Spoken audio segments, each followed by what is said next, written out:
You're listening to the Betoota Advocate's weekly news wrap on Desert Rock FM 96.5. Welcome back to another weekly Betoota News Bulletin. My name is Errol Parker. Joining me this week in the studio is Wendall, Hussey and Effie Bateman. Clancy is still in Thailand. He's still learning how to defend himself from bullies.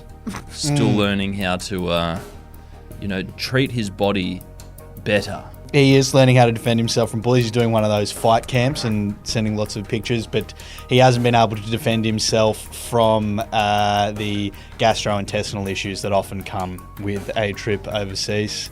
He's been struck down, hospitalised, I believe. We had to put him on a drip and everything. No, well, he likes to say that he really enjoys his hot, spicy food while he's eating it, but then, often the next day he complains about possibly having Crohn's disease. I think his sensitive little Betoota belly also, when it goes overseas. Every man is a yo-yo. Yeah. What goes up must come down, Exactly. I guess. Effie Bateman, how are you? I'm good. Yeah. Excited to see what Michelle Bullock's got as the new governor of the RBA? Oh, I'm just frothing at the mouth. She's to see. just shattered the glass ceiling. She has. Absolutely. Girl boss moment. Institutional change at the RBA. They're promoting the deputy to the former boss, Philip Lowe, who's been at the RBA for almost 40 years. We should see huge changes there, I think. What do you reckon he's going to do next? Look, he's got skills that are in demand all over the world, so who knows? He might end up at the IMF. He might end up going back to Wagga Wagga. He might be looking at buying himself a little lifestyle block down there on the Murrumbidgee. Or he'll just get $1 million a year for some consulting about some random shit to somebody who has something to do with the government. But I've heard whispers that he might be heading over to South Korea to enjoy Squid Game as a VIP. Yeah. Wow. Plastic, isn't that like the plastic surgery capital of the world too? Maybe. Potentially, maybe he'll do that while he's over there. Or maybe he might just go to Melbourne and put it all up his arm. Exactly. Well, look, they're the heroin capital of the country. So and also shout out to them. And also the fentanyl capital. Fentanyl. Adelaide is just meth. Yeah, poor Adelaide. They like being the capitals of things, Melbourne, so good on them, I guess.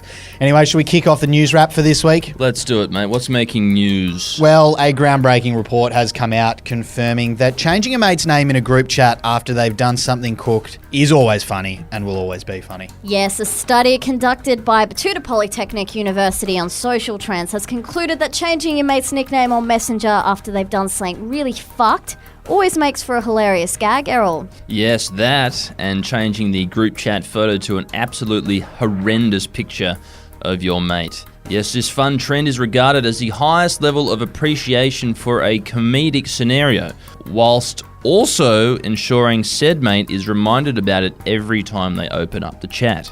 Yeah, Betoota Ponds woman Jess Telly told The Advocate that her mate Ben recently pissed his pants trying to reach a high note on karaoke night, so his group name is now Pissy Higgins. Yes, tough one to live down that. Mine wasn't a particularly cooked one, but for a couple of group chats there for a significant period of time, there was a really goofy video of me laughing with a bowl cut during a podcast kind of thing. It gets a run every week, I'd say, really. Yay! Anyway, moving along, and we've got a story about some local alcohol-related news, and the headline reads like this. Wow, it tastes like Hubba Bubba, says local bloke yet to experience the true reckoning of a night on the Soju. A very naive uni student has unfortunately experienced the full destructive force of Korean rocket fuel this weekend after attempting to broaden his cultural palate by necking a bottle of soju. Yes, it's alleged mechanical engineering student Chase Farnworth went out for a night of cheap dumplings in Betoota's Chinatown district with a bunch of classmates he'd recently met in his Mech 3610 Advanced Thermofluids course, which is when he was introduced to the popular rice drink for the very first time. Ploughing through the bottles at an alarming rate, Chase was warned to slow down if he wanted a clear head in the morning, prompting him to let out a laugh and mutter something about being more capable of handling some lolly water, completely unaware he'd just downed 2.5 standard drinks in 15 minutes. Yes, that's tough, but it's a rite of passage. And RSAs often don't exist at some places like that, so all good to him. It just tastes so good, you know. You've got to enjoy it. Mate, RSA is just red tape. It's a part of the left-wing agenda. Nanny state. Keep us all, Nanny state. Now we'll head over keep us all under control.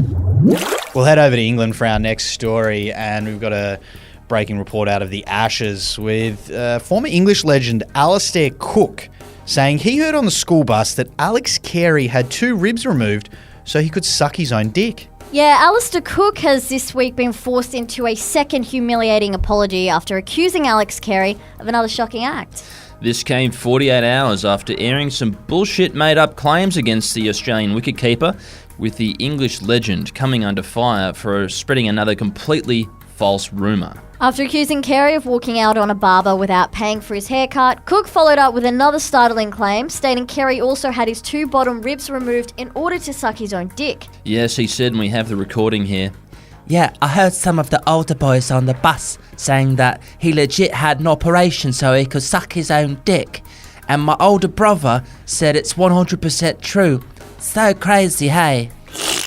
And the bloke behind the hold music has admitted he deliberately puts big pauses between track changeover just to get your hopes up. Yeah, pretty shocking, this discovering, as the Advocate has this week uncovered some truly disgusting insider information in regards to the call weight music used from everything from MyGov to Flight Centre, which has unveiled the level of sinister behaviour that goes on in the tech world. Yes, but the source, who wishes to remain anonymous, admitted that the pause between track changeovers is actually deliberate, and that he even gets a bit of a kick out of it.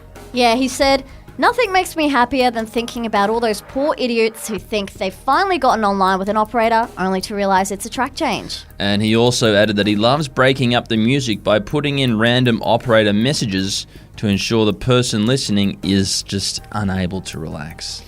I know they do all the classical stuff. Why can't they get the royalty-free covers of like Ed Sheeran songs or Dua Lipa or whatever that you might hear in a Thai restaurant? I'd enjoy that. When your arms work sometimes, but your legs do not. Hey, Baby, we found love somewhere under the sea. Yeah, that kind of stuff, you know? Yeah. Keep you up and about, keep you in a positive mood, keep you bopping and feeling good. I've gotten Yes. really into its medieval versions of rap music. There's his name's Beetlecore, the Bard. Oh, yeah. And it's good. Yeah, It's I really reckon good. if I heard that, I would be checking around to see if anyone was burning some toast, because a little blood vessel in the front of my head would have burst, because that stuff does not sound good. If I ever think it sounds good, I'll be looking for the burnt toast. Fair enough, Errol Parker. I think that's where we'll leave it for this week. See you later. Stay toasty. Bye-bye.